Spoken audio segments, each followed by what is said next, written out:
भारतीय संस्कृति में परंपरागत रूप से सामूहिक जीवन की भावना को दर्शाने वाले अनेक उत्सव मनाए जाते हैं। ऐसे ही सामाजिक उत्सवों में से गुरु पूर्णिमा का उत्सव हमारे राष्ट्र में विशेष रूप से मनाया जाता है। इस उत्सव का स्वरूप व्यक्तिगत और सामाजिक जीवन से जुड़ा हुआ है।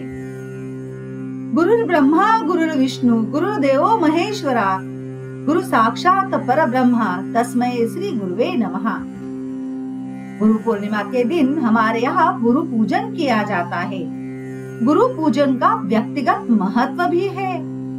गुरु ब्रह्मा गुरु विष्णु गुरुदेवो महेश्वरा गुरु साक्षात परब्रह्म तस्मै श्री गुरुवे नमः। ऐसे शब्दों में गुरु की महिमा गाई गई है। इस वैदिक श्लोक के माध्यम से गुरु के प्रति आदर प्रकट किया गया है।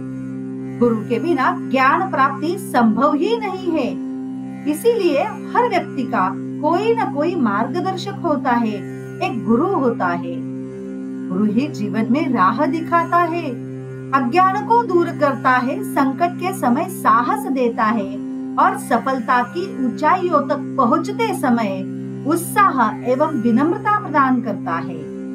सांसारिक और व्यावहारिक जीवन में गुरु का महत्व है ही है, लेकिन अगर किसी को आध्यात्मिक साधना के मार्ग पर आगे बढ़ना है तो वह गुरु के बिना संभव ही नहीं है।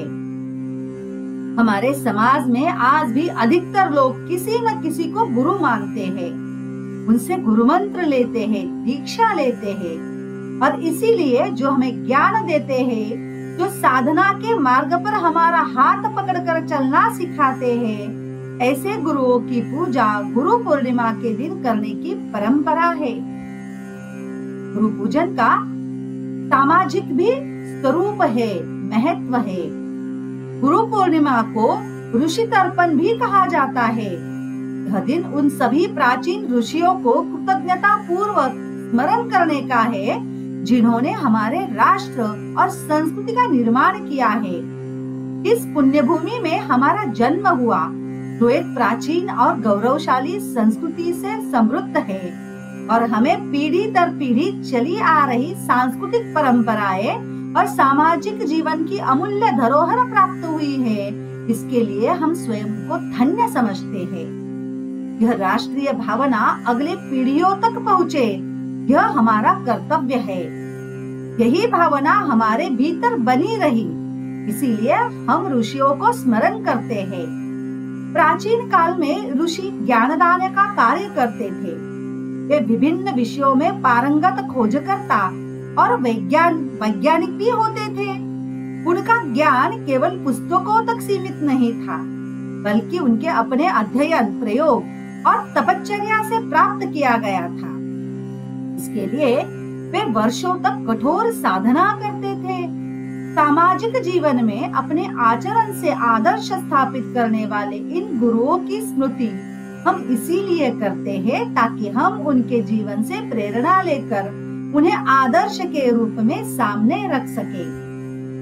राष्ट्र जीवन में राष्ट्र का भविष्य गढ़ने वाले महान पराक्रमी वीरों को प्रेरणा उनके गुरुओं से ही मिली थी। आचार्य चाणक्य के कारण चंद्रगुप्त विदेशी आक्रमणकारियों को पराजित कर स्वतंत्र सम्राट बना। स्वामी विद्यारण्य से हरिहर और बुक्कराय को स्वतंत्रता की प्रेरणा और मार्गदर्शन प्राप्त हुआ। समर्थ रामदास जैसे राष्ट्र संतों से छत्रपति शिवाजी महाराज को प्रेरणा मिली।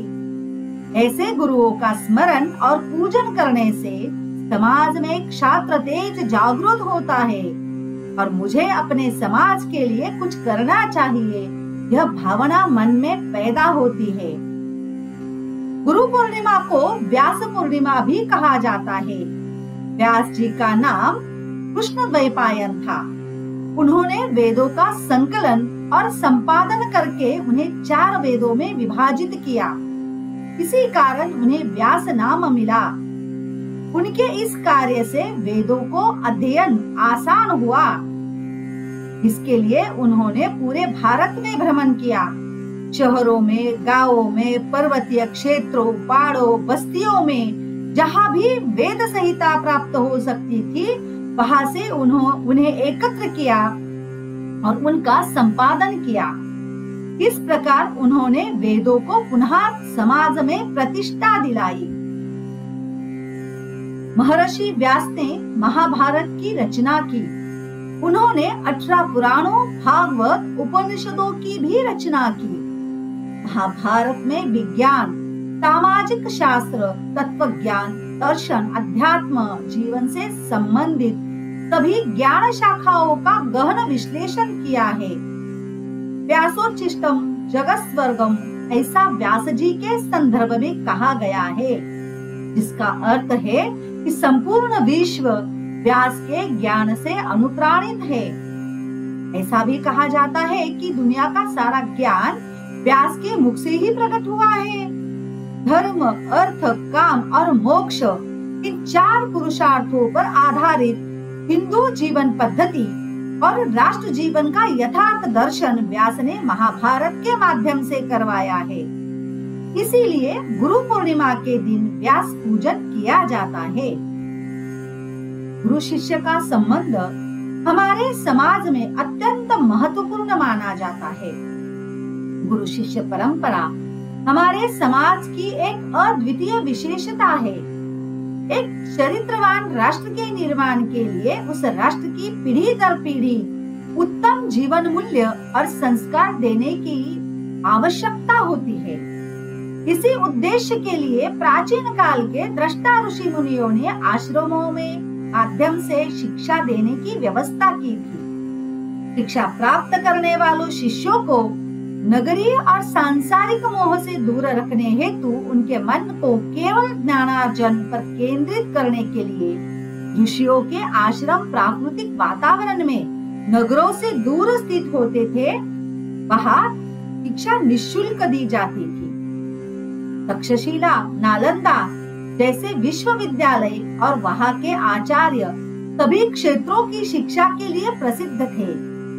छात्रों को आश्रम में रहकर ही शिक्षा प्राप्त करनी होती थी। इसके कारण गुरु का शिष्य पर पूरा ध्यान रहता था और इसी से शिष्य का जीवन अनुशासनबद्ध बनता था। इस शिक्षण प्रणाली में गुरु का स्थान अत्यंत विशिष्ट था। गुरु को शिष्य का आध्यात्मिक पिता माना जाता था। शिक्षा पूर्ण होने के पश्चात शिष्य कृतज्ञता के साथ गुरु का पूजन करके गुरु दक्षिणा अर्पित करता था। प्राचीन काल में गुरु शिष्य का संबंध अत्यंत महत्वपूर्ण माना जाता था।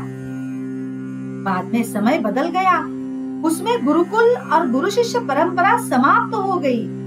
ब्रिटिश काल में मैकेलो ने भारत के लोगों की अस्मिता नष्ट करने, उनके मन में ब्रिटिशों के प्रति श्रेष्ठता की भावना और भारतीयों के प्रति हीनता की भावना पैदा करने वाली शिक्षा पद्धति शुरू की। स्वतंत्रता प्राप्त होने के बाद भी दुर्भाग्यवश हमने वही मैकेलू की पद्धति को जारी रखी।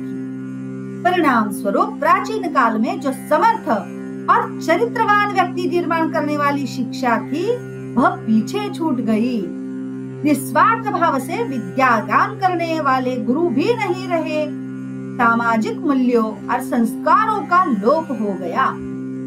चलो हम सभी आज गुरु पूर्णिमा पर एक संकल्प करें, हमारी प्राचीन गुरुकुल प्रणाली को एक बार फिर से पुनर्जीवित करें।